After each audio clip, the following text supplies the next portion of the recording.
제가 모아놓은 돈이 좀 있어요. 그렇다고 음식점은 좀 어려울 것 같고, 카페 창업을 하고 싶은데 뭐부터 해야 되죠? 바리스타 자격증부터 따면 되나요?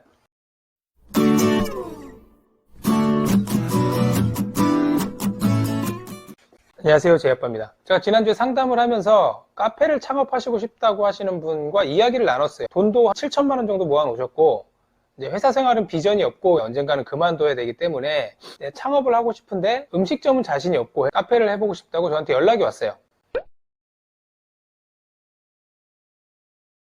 어떻게 하면 카페를 배울 수 있을까요? 바리스타 학원을 다녀야 되나요? 아니면 매장에서 일을 해봐야 되나요? 이런 비슷한 질문이 이제 이런 거예요. 음식점을 창업하고 싶은데 조리사 자격증을 따야 되나요? 이런 질문이랑 똑같은 건데, 만약에 카페 창업을 하시려고 하시면 당연히 매장에 가서 먼저 일을 해보시는 것을 추천을 드립니다. 커피를 내리는 걸 배우긴 해야 되지만 결국에 커피를 팔아서 돈을 버는 거잖아요. 그럼 이 장사에 대한 시스템을 배우는 게 중요합니다. 만약에 장사에 대한 시스템을 어느 정도 배우고 시간을 내서 바리스타 학원을 다니거나 클래스를 다니는 건 좋아요. 왜? 창업이 목적이면 우선은 내가 하고자 하는 비슷한 컨셉의 카페에 가서 일을 해보는 게 제일 중요합니다. 카페를 창업하시려고 하시는 분들의 꽤 많은 수가 이제 약간 이런 로망을 갖고 있어요. 바쁜 시간에 커피 막 내려서 손님 받고 좀 한가한 시간 되면 카페 의자에 딱 앉아서 커피 한 잔 마시면서 책 보면서 부모 이렇게 생각하시는 분들이 생각보다 많아요.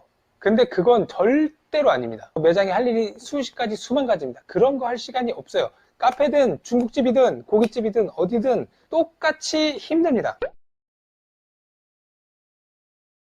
자, 만약에 어느 정도 내가 자본이 있고 카페가 본업이 아니거나 아니면 배워가면서 하고 싶다라고 하면 프랜차이즈 하시는 것도 나쁘지는 않습니다. 검증된 브랜드의 프랜차이즈는 매출이 기본 정도는 해요. 다만 프랜차이즈도 회사입니다. 내가 분해서 커피를 팔아서 돈을 버는 것처럼 프랜차이즈도 브랜드를 만들어서 나 같은 사람한테 파는 거예요.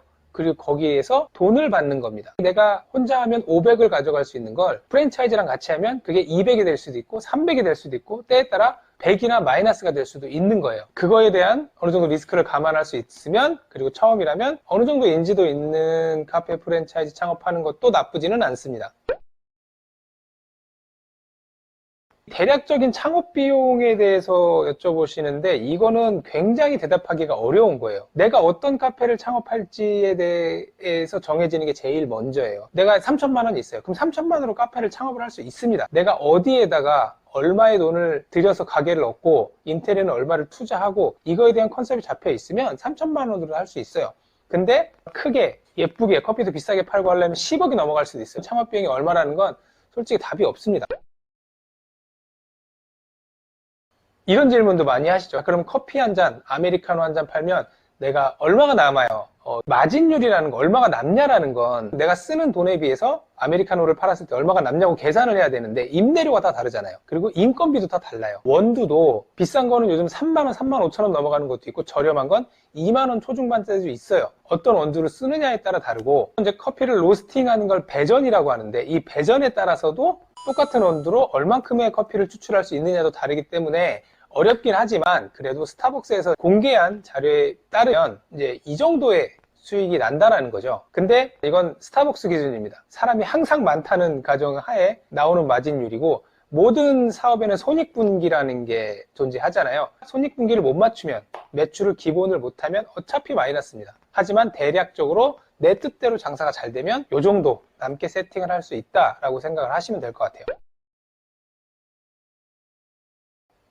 그럼 1리터 커피나 큰 커피 파는 분들은 남나요? 라고 얘기를 하실 수 있는데, 용량이 큰 커피들은 일단 상대적으로 약간 저렴한 원두를 씁니다. 다 그렇진 않지만 이제 강배전이라는 걸 해요. 강배전은 뭐냐면 약간 태운 듯 하면서 커피를 진하게 타는 거예요. 희석을 하면 어느 정도 맛의 밸런스가 맞겠죠. 저가형 커피 이렇게 마셔보면 어우 쓰다 라고 생각되는 경우들이 종종 있어요. 커피 자체가 조금 쓴 건 강배전을 해서 일 확률이 크고요. 그리고 커피가 용량이 많다고 해서 샷이 막 2배, 3배 이렇게 들어가는 경우는 거의 없습니다. 대부분 얼음이고 물이에요.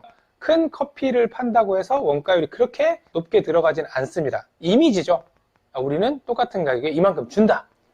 그리고 메가나 뭐 이런 저가형 커피 창업하시는 분들은 생각보다 안 남아요. 매출은 나오는데 안 남아서 매장을 2개, 3개 동시에 운영하시는 분들이 생각보다 많습니다. 그거를 감안을 해주셔야 될 것 같아요. 커피는 내가 뭐 창업을 얼마에 한다, 아니면 커피를 얼마에 판다, 그리고 커피에 대한 마진이 얼마다, 이런 개념이 아니라 어떤 종류의 카페를 내가 어디다가 오픈을 해서 누구한테 팔 건지가 더 중요한 것 같아요. 커피를 비싸게 팔 수 있고, 싸게 팔 수 있고, 테이크아웃이 많이 나갈 수도 있고, 홀에서 드시는 분들의 대상으로 많이 나갈 수도 있어요. 카페를 창업하시는 분들은 어떤 매장을 해야겠다라는 생각이 먼저고, 그 다음에 창업 비용이나 여러 가지 것들을 찾아보시는 게 좋을 것 같습니다. 구독과 좋아요 꾹꾹 눌러주세요.